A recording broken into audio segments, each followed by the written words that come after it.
Hi, I'm Daz. I'm the producer of The Drift, and it's been a while since my last diary, and that's mainly because I've been out having to earn a bit of money, as we all have to, and that's kind of taken me away in some ways from The Drift. But while I've been out earning my crust, the visual effects guys have been cracking on with all the effects and stuff, and there's plenty of them, of bits for them to begin on with, and they have been. And we're actually having come back now for about sort of a week or so from all my jobs and things. The Drift is in a very good position, very good position actually. Very happy. We've come to a sort of point in the film where we're pretty much at pitch lock now. The only changes in terms of pitch lock now will be any remaining sort of visual effects additions or amendments that we want to do. And there are things that come up. I mean, for example, we're still working the bit when they obviously fly into the drift. That's not giving anything away.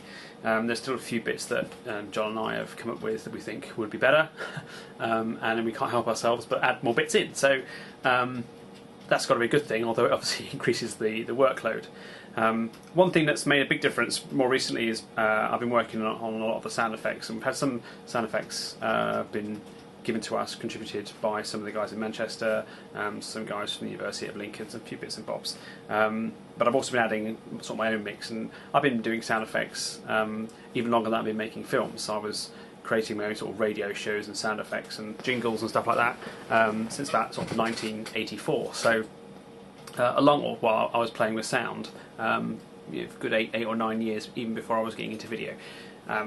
So I've really enjoyed doing that, and it has, as we know, it has transformed the film to the next level.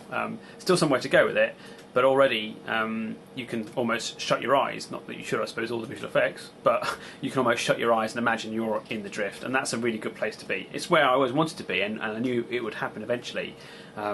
But it's taken a while to get there because of the delays with visual effects, because of the sheer volume of work. So to get there now is really good. And also we've completed all the ADR. So we did the ADR at Pinewood, which I'm sure you've already seen. Did some more in Manchester with Johnny and Vin, and that's all been put into the mix as well. And that's not only, because the vast majority of the ADR that we did wasn't really about pickups of mistakes. It was actually about making it better, and there was one bit which is the radio comms. There's some different types of sort of dialogue and different types of sound of dialogue in the film that I wanted, and one of them, which you'll see in the movie when it comes out, which is when they're flying, the radio is the way they communicate, or intercom more accurately, because when I fly, I have flown in the military, they're very noisy aeroplanes, and the deliverance is no different.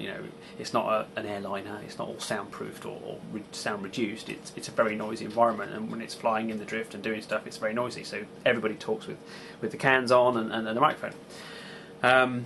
So whilst we recorded that dialogue while we were filming, now we wanted to sort of pick that up, but also because of the action sequence, we're able to add more dialogue now that we've seen where the thing is going, and that's made it even better. And there are other moments in the film as well where some of the crew are on the drift, some of the crew are on the deliverance, and they're talking to each other on radios, and all that was all picked up on in the ADR. So that's really added a lot to some parts of the film that were quite slow, and we had sort of subtitles to sort of do the dialogue until it was done. But now that it's in, the subtitles have gone, and suddenly the film is a bit more filmy, which is great. So it's all moving forward very nicely. The only thing I would say, kind of sort of the official announcement, is that the film is not going to be ready this year.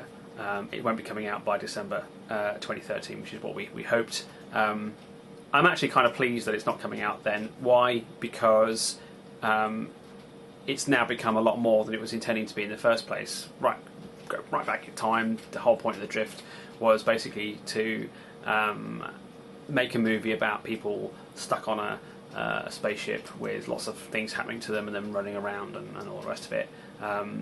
Not quite zombies in space, but something that was fun to make, fun to watch, fun to do, all that kind of stuff.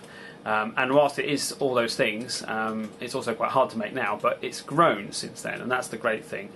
It's become more than just that. The story became more involving, the script became more involving, the visual effects became better, the sets were fantastic, the acting was great. All those things put together, and the score, obviously, as well, is outstanding. So it became more, and that's why you put all those together for an hour and 40 minutes, which is the running time of the movie. It just isn't going to get done in that time frame. So I'm not going to give a release date. It's not going to be years or even a year, I would say that. So stay tuned. But in terms of 2013, that's not going to happen. It's a bit of a shame. Although, having said that, I still can't help smiling because when it does come out, it's just going to. I'm so pleased with what it is, how it is already. When it does come out next year, as soon as we can get it, we can get it out there, we will. It's going to be great. Bearing in mind, for $5,000 and all the rest of it. So yeah, good, all good. So what's happening now? Right, well now it's kind of getting to a point where so the sound effects is on one side, the ADR is done. The picture lock is the big thing now because that's allowing us, in terms of the visual effects, to we've got rid of all the shots that we're not going to use. So all the visual effects that came with those shots have been got rid of.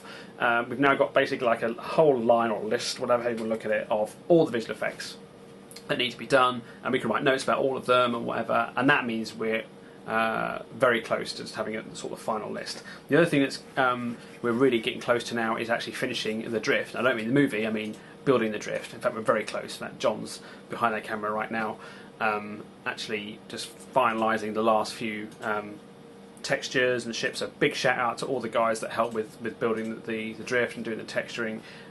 It's brilliant. We've got about 20 ships which we then duplicated because in this drift not every single ship is different. If you go on the motorway, there's lots of trucks, there's lots of cars, they're not all completely different. The same makes and models go past too, and the same with the drift. Although we do things to make them look different in terms of some are smashed, some are not, and all that kind of stuff. But that's now done. What that means is that we can start doing some test renders. We put some test render stills online already on Facebook and stuff like that to look at. But now we're looking to be able to actually do some motion video effects. And the other thing that Matthew's been working on in the background, again with John and Helen and the guys, is creating a render farm. Because obviously this stuff has to be rendered and it's taking a long time to render each shot. So we started to set up a render farm here, first of all, in the studio, where we've got 4 computers all hooked up together, and then we've got another render farm which is at Matthew's place, and then we're going to try and hook those two together with ours, so we have 2 chunks of computers. We've done some testing and it's gone down relatively well. The files are huge, and some of the computers are suffering in just trying to load the files in the first place, and that is an issue. But then when you've got best part of 500,000 objects floating around in your drift, it's going to hurt quite a few computers. So we still need to do some more testing, but we're not really looking to start rendering these shots until January. So testing is now, so that by the time we're good with all the storyboarding and everything, the storyboarding, all the visual effects, and the picture lock is established and everything is done, we can then just render, and that's the idea then. The other thing we'll be doing is by that time we'll have tested how we can send stuff out to other people, for other people to render as well, get that workflow sorted. So once we are in position to be able to push stuff out, we've also got the workflow behind us to push that out. So that's what we're going. So actually, as much as I've been away for the last sort of few weeks, everyone else has been doing loads of stuff, which is brilliant. That's exactly what we want. There's a small group of us making a very big movie, and we're all working really hard. So there we are, looking good. Film's not coming out this year, but what we have done so far is looking excellent. It's only going to get better, and I can't wait for it all to be ready and to show you in 2014. But having said that, I'll be doing my diaries up until then as well. So, but there we are for now.